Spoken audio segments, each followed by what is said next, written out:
Hello students, welcome to our channel VNC. ఈరోజు ఈ వీడియోలో మీకు బైనామియల్ థియరంలోని వెరీ ఇంపార్టెంట్ క్వశ్చన్ అండి. సెకండ్ క్వశ్చన్ ఎక్స్ప్లెయిన్ చేయబోతున్నాను. ఆల్రెడీ మీకు ఫస్ట్ క్వశ్చన్ అనేది ప్రీవియస్ వీడియోలో ఎక్స్ప్లెయిన్ చేశానండి.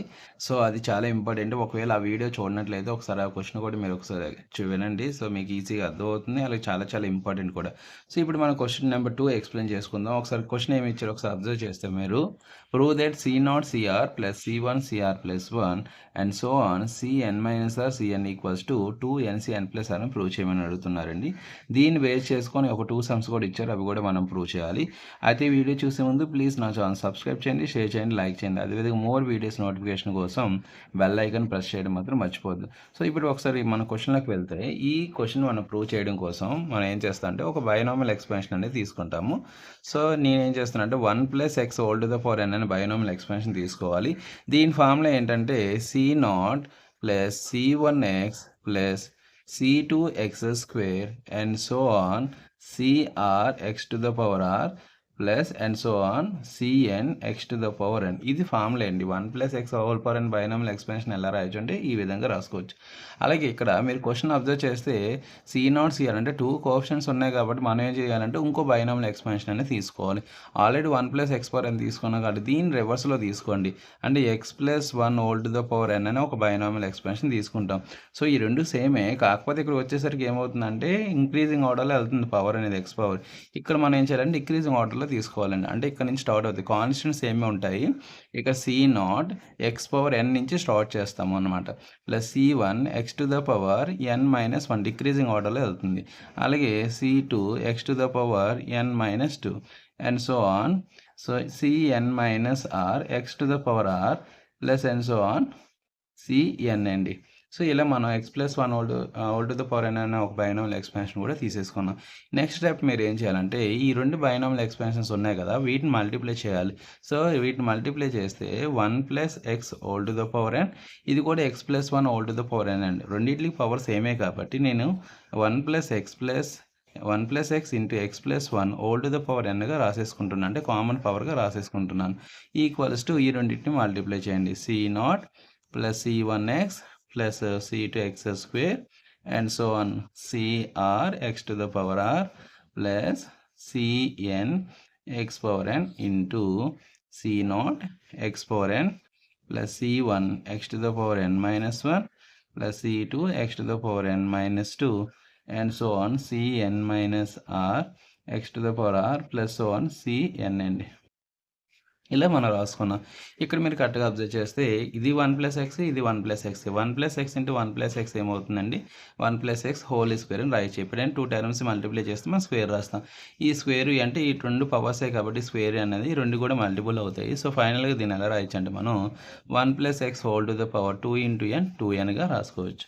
ఈక్వల్స్ టు దీన్ని యాజ్ ఈజ్గా మళ్ళీ ఒకసారి రాయండి. C0 plus C1x plus C2x² and so on CR x to the power r plus so on Cn x to the power n into C0 x power n plus C1 x to the power n minus 1 plus C2 x to the power n minus 2 and so on Cn minus r x to the power r plus so on Cn అంటే ఇంకోసారి రాసేసుకున్నాం. ఇప్పుడు మనం ఏం చేయాలంటే ఈ రెండింటికి నేను x power n plus R x power n plus are coefficient find out చేస్తున్నానండి. ఎందుకంటే మీరు కరెక్ట్గా క్వశ్చన్ అబ్జర్వ్ చేస్తే 2NCn ప్లస్ ఆర్ అన్నాడు.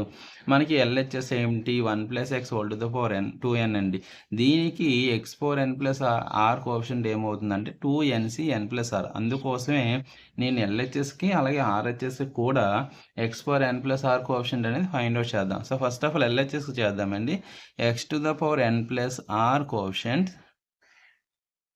x to the power n plus r coefficient of LHS అండి. LHS అంటే 1 + x power 2n equals to 2NCn plus r. ఇప్పుడు RHS coefficient తీసుకోండి. Same x power n plus ఆరే. x power n plus are coefficient of RHS తీసుకుందాము. RHS మీరు కరెక్ట్గా observe చేస్తే x power n plus r కావాలంటే x power r ఉండాలి, అలాగే x పవర్ n ఉండాలి. ఇక్కడ మీరు కరెక్ట్గా అబ్జర్వ్ చేయండి. ఇక్కడ x పవర్ n ఉంది, ఇక్కడ x పవర్ r ఉంది. అంటే x power n into x power r ఏమవుతుందండి? x పవర్ ఎన్ ప్లస్ ఆర్ అనేది అవుతుంది. సో మీరు కరెక్ట్‌గా అబ్జర్వ్ చేసుకోవాలి. ఇక్కడ x power N plus are coefficient కావాలంటే ఈ రెండిటిని అబ్జర్వ్ చేయండి. X power n into x power r అంటే ఎక్స్ పవర్ ఎన్ ప్లస్ ఆర్ కాబట్టి ఇక్కడ కాన్స్టెంట్ ఏంటి సి నాట్, ఇక్కడ కాన్స్టెంట్ ఏంటి సిఆర్. అంటే దీన్ని ఎలా రాసుకోవచ్చు మనం C not into CR. C not into CR అనేది X power N plus are coefficient అండి. నెక్స్ట్ అలాగే సి1 ఉంది కాబట్టి నెక్స్ట్ ఏముంటుంది సిఆర్ ప్లస్ 1 ఉంటుంది. అంటే C one into CR plus 1 and so 1. ఫైనల్‌గా మీరు కరెక్ట్‌గా అబ్జర్వ్ చేస్తే ఇక్కడ చూడండి ఎక్స్ పవర్ ఆర్ ఉంది. ఇక్కడ ఎక్స్ పవర్ ఎన్ ఉంది కాబట్టి సో ఇక్కడ constant C N minus R coefficient ఇక్కడ ఏంటి సిఎన్. సో వీటిని కూడా మల్టిప్లై చేసాం. ఒకసారి మీరు కరెక్ట్‌గా ఎల్హెచ్ఎస్ అబ్జర్వ్ చేయండి. సేమ్ ఇది యాజ్ ఇట్ ఈస్‌గా వచ్చేసింది. సో ఇది x power N plus are coefficient, ఇది ఎక్స్ పవర్ ఎన్ ప్లస్ ఆర్ కోఎఫిషియంటే కాబట్టి రెండు కోఎఫిషియంట్స్ ఈక్వలే కాబట్టి వీటిని కూడా ఏం చేయొచ్చండి ఈక్వల్ చేయొచ్చు. సో ఫైనల్‌గా మన స్టేట్మెంట్ ఏం రాయొచ్చు అంటే ఈ రెండింటిని ఈక్వల్ చేసి రాసేస్తారు. Hence C not CR plus C1 CR plus 1 and so on Cn minus R Cn equals to 2nc n plus R అని చెప్పి రాసేస్తారండి. ఇది మనం ఫైనల్‌గా ప్రూవ్ చేసాం. ఇప్పుడు దీన్ని యూజ్ చేసుకొని ఈ 2 సమ్స్‌ని ఒకసారి సాల్వ్ చేద్దాం. సో ఆల్రెడీ ఇది ప్రూవ్ చేసేసామండి. సో దీన్ని యూజ్ చేసుకొని ఆ 2 సమ్స్ కూడా మనం ఇప్పుడు సాల్వ్ చేద్దాం. So first of all first some ఏదైతే ఉందో దాన్ని సాల్వ్ చేయడం కోసం నేను ఏం చేస్తున్నానంటే ఆర్ ప్లేస్లో 0 సబ్స్టిట్యూట్ చేస్తున్నామండి. ఆర్ ఈక్వల్స్ టు 0 తీసుకుంటే C0 అలాగే C1 R ప్లస్ 1 అంటే ఆర్ అంటే 0 కాబట్టి 0 ప్లస్ 1 ఏమవుతుంది 1 అవుతుంది. అంటే ఇది కూడా C1 and so on Cn minus R అండి. ఆర్ అంటే 0 కాబట్టి n మైనస్ 0 n అవుతుంది. అంటే Cn ఇది కూడా Cn అవుతుంది. So equals to 2nc n plus 0 అంటే n అవుతుంది. ఇప్పుడు C0 ఇంటూ C0 అంటే ఏమవుతుందంటే C0 square plus C1 square and so on Cn square equals to 2ncn. So already first question prove అయిపోయిందండి. నెక్స్ట్ సెకండ్ క్వశ్చన్ ప్రూవ్ చేయడం కోసం మనం ఏం చేస్తామంటే ఆర్ ప్లేస్లో 1 సబ్స్టిట్యూట్ చేయండి. 1 సబ్స్టిట్యూట్ చేస్తే C0 ఆర్ ప్లేస్లో 1 కాబట్టి C1 అవుతుంది. అలాగే C1 ఆర్ ప్లస్ 1 1 ప్లస్ 1 ఏమవుతుంది C2 and so on Cn minus R అండి. ఆర్ ప్లేస్లో 1 కాబట్టి Cn minus 1 Cn equals to 2nc n plus 1. So అంతేనండి. సో ఇది ఈ స్టేట్మెంట్ యూజ్ చేసుకొని డైరెక్ట్గా ఈ 2 వాల్యూస్ సబ్స్టిట్యూట్ చేస్తే ఆ రిమైనింగ్ 2 క్వశ్చన్స్ కూడా వచ్చేస్తాయి. చాలా ఇంపార్టెంట్ ఏంటంటే ఇది ఎక్కువసార్లు కూడా మనకి ఎగ్జామ్లో ఇచ్చారు. సో ఈజీగా చేయొచ్చు ఈ క్వశ్చన్ కూడా. సో మరిన్ని వీళ్ళతో మళ్ళీ కలుద్దాం. Thank you for watching.